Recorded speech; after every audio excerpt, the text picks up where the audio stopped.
Hello student, आज हम class 9 science numerical practice series में चैप्टर एटम्स एंड मॉलिक्यूल्स के लॉ ऑफ केमिकल कॉम्बिनेशन के न्यूमेरिकल प्रैक्टिस करेंगे। तो चलिए स्टार्ट करते हैं।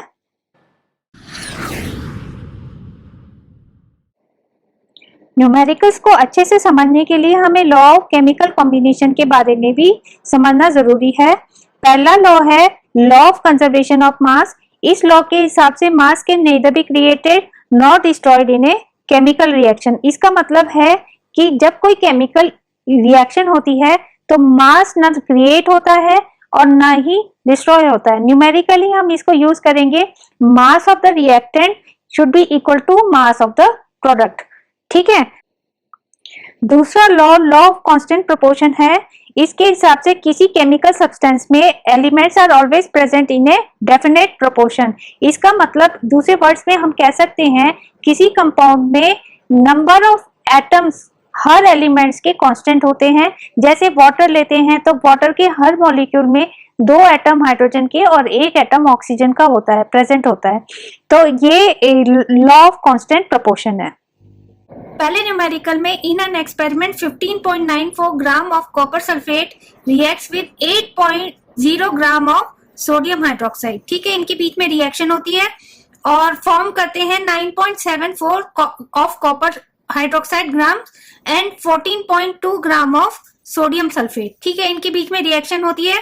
तो ये कॉपर सल्फेट और सोडियम हाइड्रोक्साइड रिएक्टेंट है और प्रोडक्ट क्या है, इनके बीच रिएक्शन होने के बाद प्रोडक्ट क्या बनते हैं, कॉपर हाइड्रोक्साइड और सोडियम सल्फेट। तो पहले हम इनकी केमिकल वर्ड इक्वेशन लिख देते हैं। तो वर्ड इक्वेशन में ये हो जाएगा कॉपर सल्फेट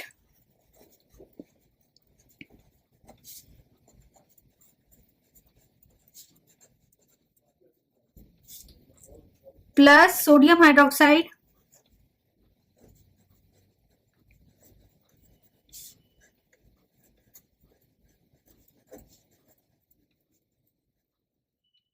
ये प्रोड्यूस करेगा सोडियम सल्फेट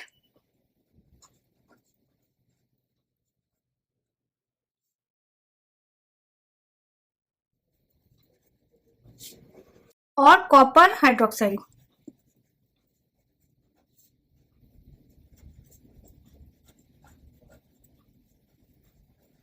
ठीक है, तो ये जो लेफ्ट हैंड साइड में है एरो के, ये हमारा रिएक्टेंट है कॉपर सल्फेट और सोडियम हाइड्रोक्साइड। सोडियम सल्फेट ये प्रोडक्ट है, कॉपर हाइड्रोक्साइड भी प्रोडक्ट है। तो यहाँ पे हम इनके कितने मास रिएक्टेंट साइड में और कितने मास प्रोडक्ट साइड में है पहले वो लिख देते हैं।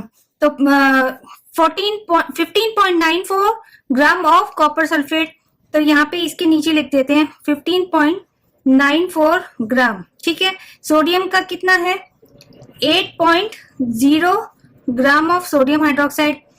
ये प्रोड्यूस करता है 9.7 ग्राम ऑफ कॉपर हाइड्रोक्साइड। तो यहाँ पे हम लिख देते हैं 9.74 gram of copper hydroxide and 14.2 gram of sodium sulphate. तो 14.2 ग्राम और सोडियम सल्फेट ये प्रोड्यूस करता है। आगे ये पूछता है, ये इस न्यूमेरिकल में ये पूछता है कि which law of chemical combination illustrate your data, give reason to choose the law. तो हमें इस रिएक्शन में कौन से केमिकल कॉम्बिनेशन लॉ इलस्ट्रेट हो रहा है इसके बारे में बताना है। तो पहले हम क्या करते हैं, मास ऑफ रिएक्टेंट निकालते हैं।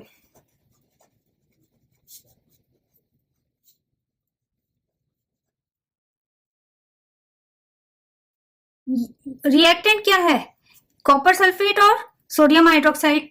तो मास ऑफ कॉपर सल्फेट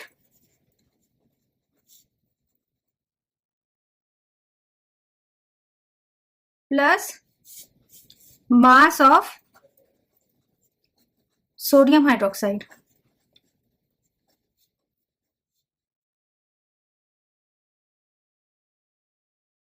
ठीक है, तो ये हो जाएगा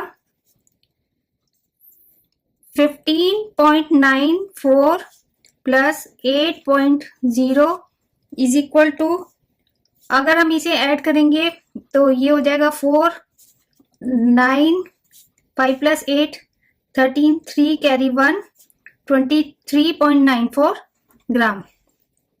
अब हम मास ऑफ प्रोडक्ट निकालते हैं।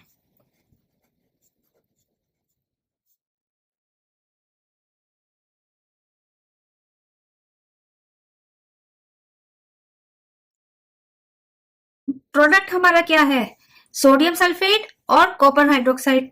तो mass of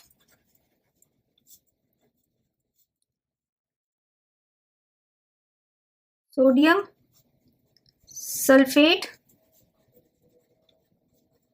plus mass of copper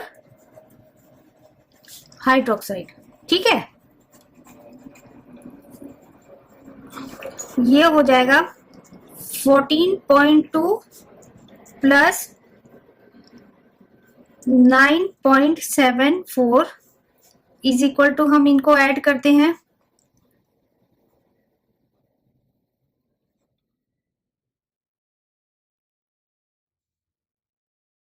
4, 2 plus 7 9, 4 plus 9 13, carry 1 और 2।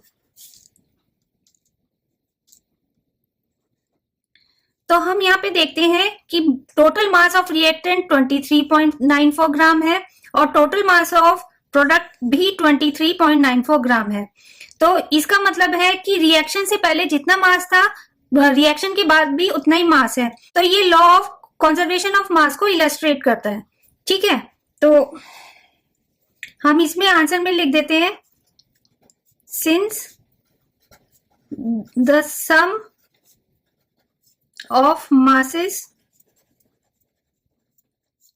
of all reactant is equal to sum of all masses of product।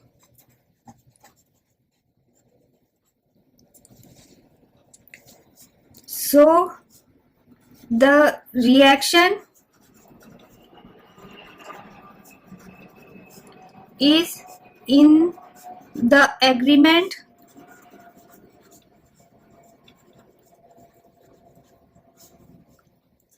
of law of conservation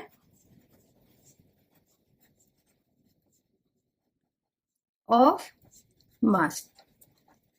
तो यहां से ये कंक्लूजन निकलता है कि ये reaction law of conservation of मास को फॉलो करती है, उसके एग्रीमेंट में है। अब ये दूसरा क्वेश्चन में है, what mass of silver nitrate will react with 5.85 gram of sodium chloride to produce 14.3 gram of silver chloride and 8.5 gram of sodium nitrate. तो यहाँ पे हमें सिल्वर नाइट्रेट जो रिएक्टेंट साइड में है उसका मास निकालना है, और रिएक्टेंट साइड में सोडियम क्लोराइड है और सिल्वर क्लोराइड प्रोड्यूस होता है और सोडियम नाइट्रेट प्रोड्यूस होता है। तो यहाँ पे हम मान लेते हैं कि let the mass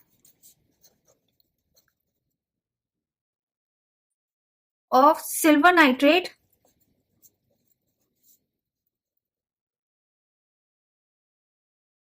is equal to x. हमें ये निकालना है तो एक्स मान लेते हैं, ठीक है। अब बाकी हम लिख देते हैं, गिवन क्या है, given mass of sodium chloride is equal to 5.85 gram. अब नेक्स्ट है, जो प्रोडक्ट साइड में है वो सिल्वर क्लोराइड और सोडियम नाइट्रेट। तो mass of silver chloride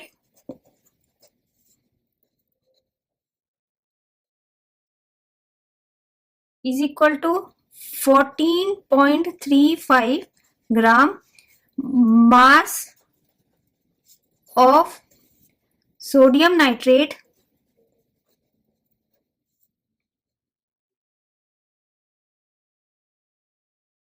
is equal to 8.5 gram. तो यहाँ पे सिल्वर नाइट्रेट रिएक्टेंट है, सोडियम क्लोराइड भी रिएक्टेंट है, प्रोडक्ट क्या है, सिल्वर क्लोराइड, ये प्रोडक्ट है, और सोडियम नाइट्रेट ये भी प्रोडक्ट है। तो तो total mass of reactant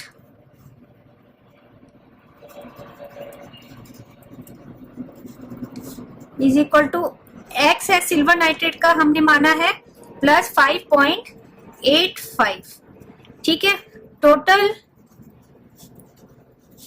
mass of products is equal to 14.35 plus 8.5, ये प्रोडक्ट के मास है टोटल बाई। अब हमारा law of conservation of mass क्या कहता है? वो कहता है कि in a chemical reaction the mass can neither be created not destroyed. इसका मतलब ये है by law of conservation of mass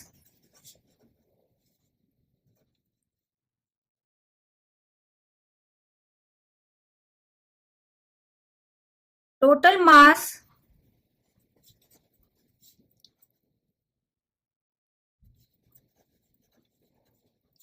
of reactants should be equal to total mass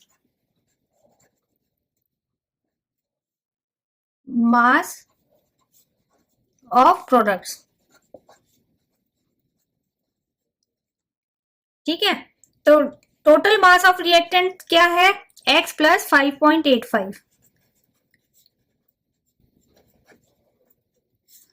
और टोटल मास ऑफ प्रोडक्ट क्या है? 14.35 प्लस 8.5। तो यहां से हम x की वैल्यू निकाल लेते हैं। तो x प्लस 5.85 ये इक्वल होगा, आप इसको ऐड कर देते हैं, ये 5 प्लस 8 3 8 पॉइंट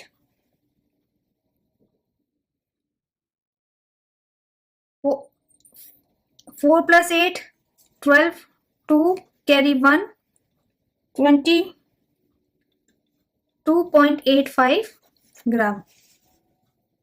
तो x हो जाएगा 22.85 माइनस 5.85, ये इक्वल टू हो जाएगा 0.717 ग्राम। तो हमारा total mass of silver nitrate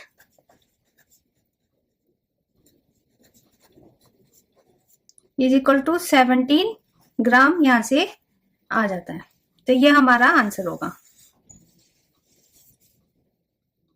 third numerical में hydrogen and oxygen combine together in the ratio 1:8 by mass to form water. What mass of hydrogen would react completely with 32 gram of oxygen?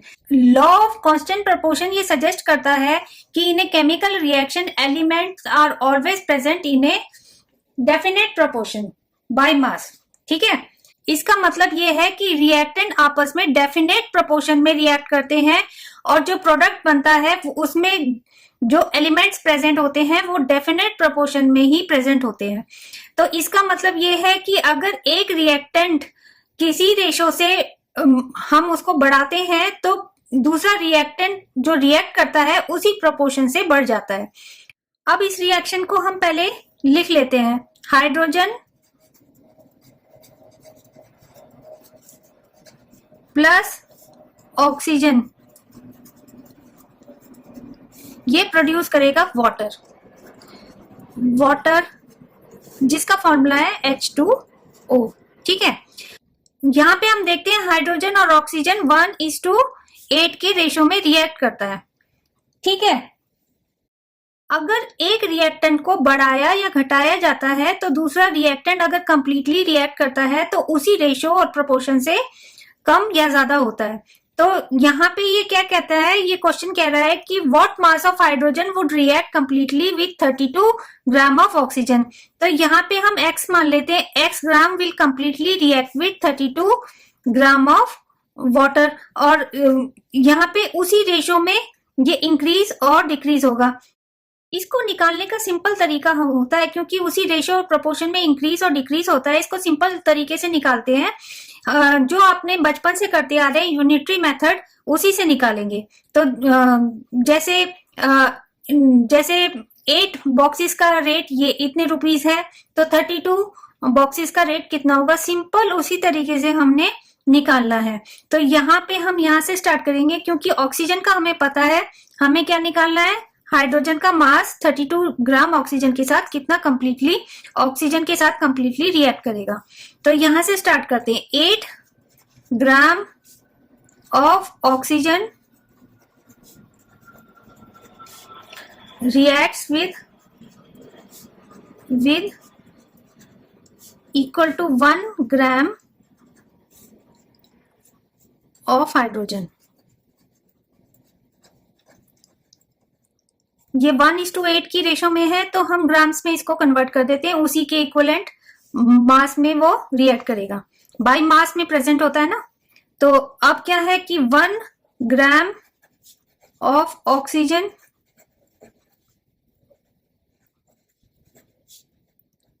will react is equal to 1/8 gram of hydrogen.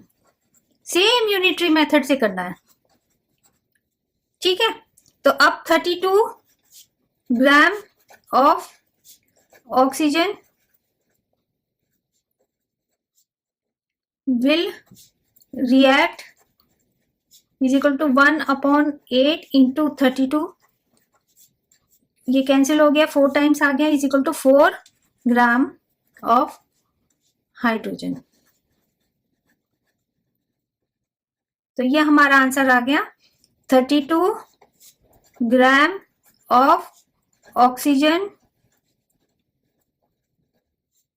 will completely react with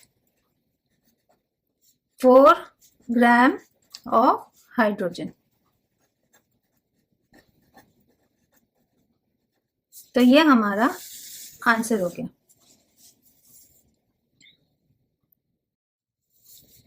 अब next question करते हैं। Next question में है कि 6 gram of carbon is completely burn with 16 gram of oxygen, then 22 gram of carbon dioxide is produced. तो इसकी reaction लिख लेते हैं। कार्बन प्लस ऑक्सीजन, ये प्रोड्यूस कर रहा है कार्बन डाइऑक्साइड, ठीक है।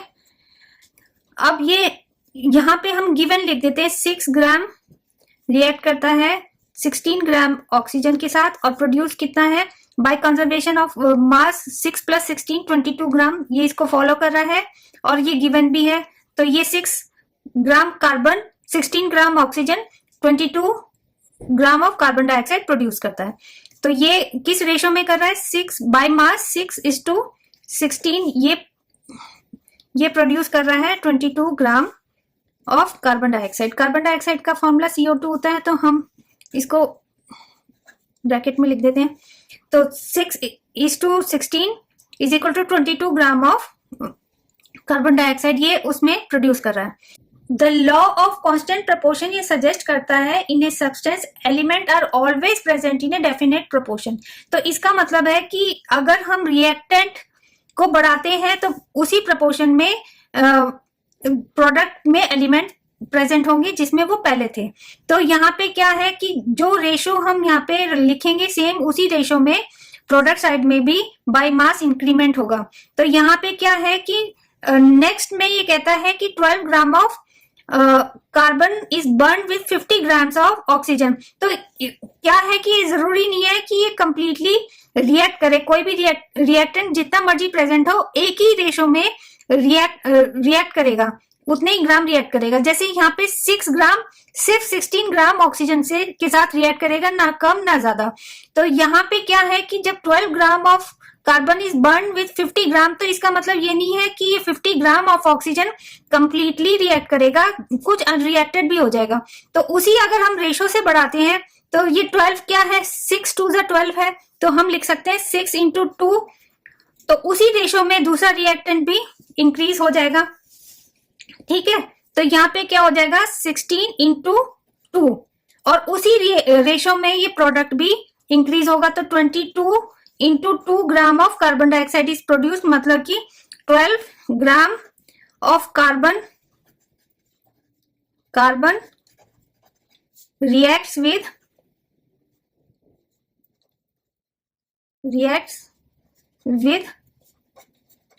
32 gram of oxygen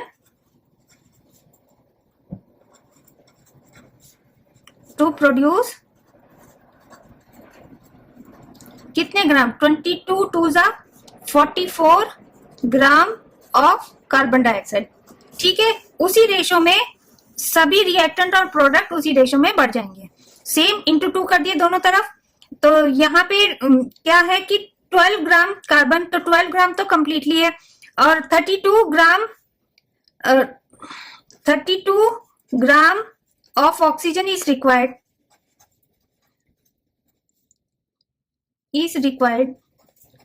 for the reaction.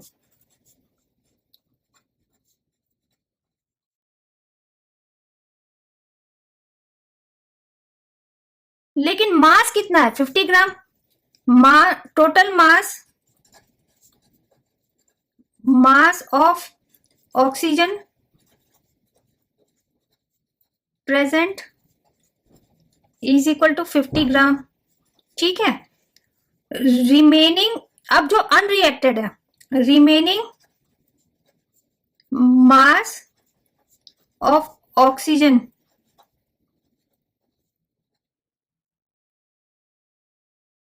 After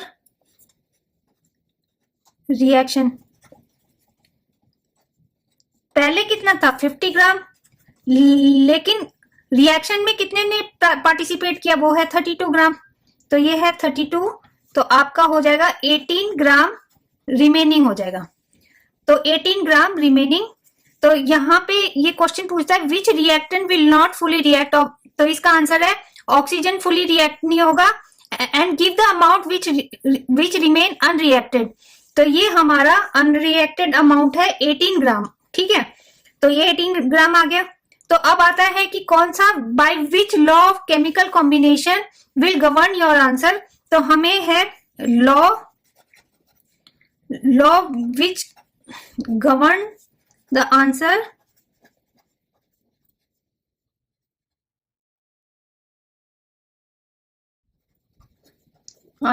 is law of constant proportion। तो लॉ ऑफ कांस्टेंट प्रोपोर्शन से हमने ये आंसर निकाला, तो ये हमारा।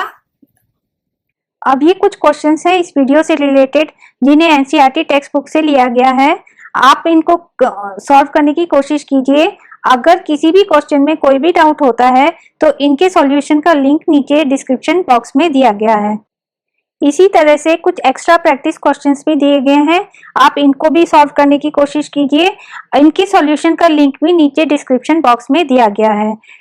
अगर आपको वीडियो पसंद आया है तो इस वीडियो को लाइक, शेयर और कमेंट कीजिए, और जो चैनल में नए हैं चैनल को सब्सक्राइब कीजिए और बेल आइकन को जरूर दबाएं ताकि हर नए वीडियो का नोटिफिकेशन आपको मिलता रहे। इस वीडियो का देखने का आपका बहुत बहुत धन्यवाद। Thank you.